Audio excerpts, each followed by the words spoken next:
तो किस बात का?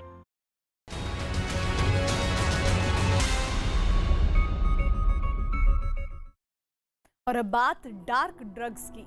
क्या आपने कभी डार्क नेट के बारे में सुना है? क्या आप ड्रग्स के डार्क नेटवर्क के बारे में जानते हैं? डार्क नेट और इसके जरिए होने वाली ड्रग्स तस्करी कैसी है, जिसके बारे में सुनकर आप हैरान रह जाएंगे। डार्क नेट के जरिए दिमाग को सुन कर देने वाली प्रतिबंधित दवाओं की इंटरनेशनल स्तर पर तस्करी होती थी और ये नेटवर्क दिल्ली, यूपी और उत्तराखंड से चलता था। लेकिन सब कुछ इतने शातिर तरीके से किया जाता था कि नारकोटिक्स ब्यूरो की टीमें कई महीनों तक इनका सुराग नहीं लगा सकी। लेकिन डार्क नेट वाली अपराधों की खुफिया दुनिया से चलने वाले ड्रग्स तस्करी के रैकेट का पर्दाफाश करने के लिए नारकोटिक्स ब्यूरो की टीम ने भी डार्क नेट पर जाल बिछाया। देखिए आनंद तिवारी की ये exclusive report. Narcotics control bureau ने ड्रग्स के एक ऐसे नेटवर्क का पर्दाफाश किया है जो सबकी नजरों से छिपकर प्रतिबंधित दवाओं की खरीद फरोख्त के धंधे से जुड़ा था। डार्क नेट पर ड्रग्स की डीलिंग होती थी, बिटकॉइन के जरिए डार्क नेट पर पेमेंट की जाती थी और हर्बल प्रोडक्ट्स के नाम पर ड्रग्स को एक देश से दूसरे देश भेजा जाता था। इस पूरे रैकेट में दिल्ली, उत्तराखंड, यूपी और विदेशों तक तार जुड़े हुए हैं।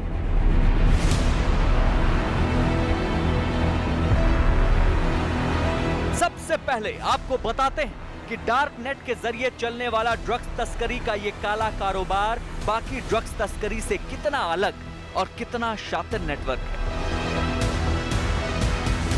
नारकोटिक्स कंट्रोल ब्यूरो की टीम को करीब 3 महीने से डार्क नेट पर चल रहे ड्रग्स के कारोबार से जुड़े तस्करों की तलाश।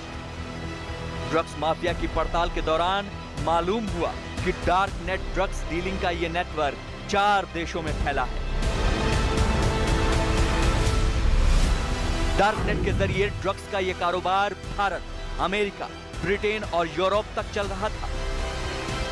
भारत में दिल्ली, उत्तराखंड, उत्तर प्रदेश तक डार्क नेट ड्रग्स डीलिंग हो रही थी। नारकोटिक्स कंट्रोल ब्यूरो की तरफ से एक special drive against psychotropic drugs, जिसे हम साइकोट्रॉपिक सब्सटेंसेस कहते हैं, उसमें जो फोकस था इस ड्राइव का वो था डार्क नेट के शिपर्स पे। तो इसमें एक सफलता हमारे हाथ लगी है, जिसमें हमें total 30 lakh of psychotropics drugs को सीज किया और 70,000 CBCS that is codeine based cough syrup.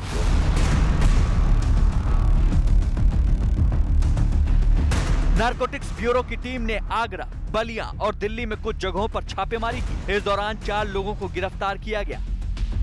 आरोप है कि ये लोग कई प्रतिबंधित दवाओं को अवैध तरीके से खरीदकर अमेरिका, ब्रिटेन, यूरोप समेत कई देशों में तस्करी करते थे।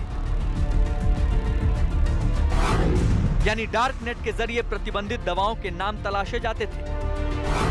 ऐसी ड्रग्स तलाश रहे लोगों से डार्क नेट पर ही संपर्क करके पूरी डीलिंग होती थी और वहीं पर ऑर्डर और पेमेंट होता था। एनसीबी की टीम ने जब हरिद्वार में छापा मारा तो एक दवा कंपनी से 12 करोड़ रुपए की 30 लाख से ज्यादा नशीली दवाएं बरामद हुई। नारकोटिक्स टीम ने कुल 12 करोड़ की प्रतिबंधित दवा बरामद की है। डार्क नेट के जरिए दवा तस्करी करने वाले 4 लोगों को गिरफ्तार किया है। प्रतिबंधित दवाओं की खरीद फरोख्त के लिए डार्क नेट का इस्तेमाल होता था। अवैध तरीके से प्रतिबंधित दवाओं की तस्करी करके विदेश भेजा जाता था। हर्बल पैकिंग के नाम पर प्रतिबंधित दवाओं की डिलीवरी होती थी। डाइवर्जन जिसकी पाई जाती है डार्क नेट पे, डिस्ट्रीब्यूशन ट्रामाडोल और अदर सिंथेटिक ओपियोइड्स की काफ़ी है और इन्हीं के शिपर्स प्राइमरीली इंडिया में बैठे हैं। तो इन्हीं शिपर्स पे काम करते कुछ शिपमेंट्स की प्रोफाइलिंग के बेसिस पे ये ऑपरेशन हुआ, जिसमें 34 सीजर्स लास्ट 10 दिन में एनसीबी ने किए हैं और एक बड़ी खेप साइकोट्रॉपिक्स ड्रग्स की एनसीबी के हाथ में की।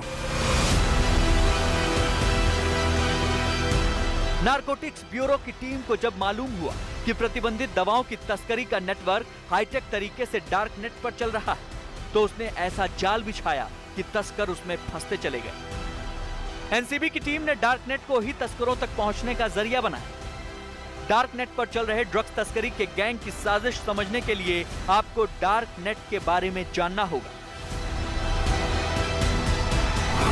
डार्क वेब या डार्क नेट इंटरनेट का एक हिस्सा होता है। डार्क वेब में आम सर्च इंजन शामिल नहीं होते, यानी 4% लोग आम सर्च इंजन इस्तेमाल करते हैं। जबकि इंटरनेट का 96% भाग डार्क नेट कहलाता है। इसे इंटरनेट का छिपा हुआ हिस्सा भी कहते हैं। डार्क वेब की वेबसाइट्स आम लोगों से छिपा कर रखी जाती हैं। ऐसी वेबसाइट्स पर कुछ खास ब्राउजर के जरिए ही पहुंच सकते हैं। डार्क नेट को अवैध कारोबार के लिए इस्तेमाल किया जाता है। डार्क नेट के जरिए अवैध लेन देन, ड्रग्स तस्करी, मानव तस्करी होती है। हैकर्स भी डेटा चुराने के लिए डार्क नेट का ही इस्तेमाल करते हैं। दरअसल डार्क नेट का इस्तेमाल सबसे पहले अमेरिकन नेवी ने देश हित के लिए अपने ऑपरेशंस को अंजाम देने के लिए शुरू किया था, लेकिन यही डार्क नेट अपराधियों की पहली पसंद बनता जा रहा है। तमाम अपराधों को डार्क नेट के जरिए अंजाम दिया जा रहा है, जिसमें ड्रग्स की खरीद फरोख्त भी शामिल है। यही वजह है कि एनसीबी ऑपरेशन डार्क नेट के जरिए तमाम आरोपियों की गिरफ्तारी में जुटी हुई है। एनसीबी के मुताबिक डार्क नेट के जरिए चलाए जा रहे ड्रग्स तस्करी के नेटवर्क को पहचानकर उसे तोड़ने में 3 महीने लगे। ड्रग्स तस्करी का ये गैंग यूपी, उत्तराखंड से दिल्ली तक अलग अलग तरीके से काम करता था। डार्कनेट पर भेजी जा रही ड्रग्स और प्रतिबंधित दवाओं में कुछ ऐसी दवाएं भी शामिल है जिनका सीधा असर दिमाग पर होता है। खांसी के सिरप और टैबलेट्स की शक्ल में डार्कनेट पर ड्रग्स की खरीद फरोख्त हो रही है।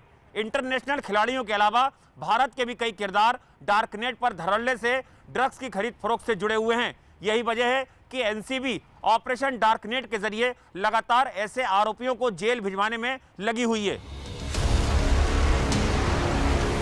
आगरा का कारोबारी प्रतिबंधित दवाएं खरीदता था।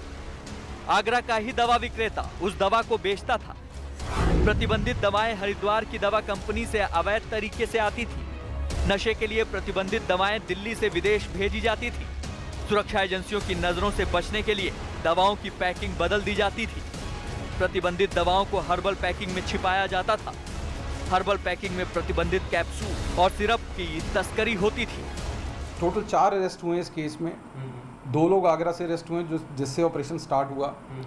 आगरा से जो पहला अरेस्ट हुआ उस पर्टिकुलर जो आदमी का ये रोल था, वो डार्कनेट पे ऑर्डर लिए हुए ऑर्डर्स को डिस्ट्रीब्यूशन करता था। उसके इंटेरोगेशन से पता लगा कि वो जिससे वो मैक्सिमम ड्रग्स लेता है उस पर वहाँ रेड करी, वो भी आगरा में ही अरेस्ट हुआ।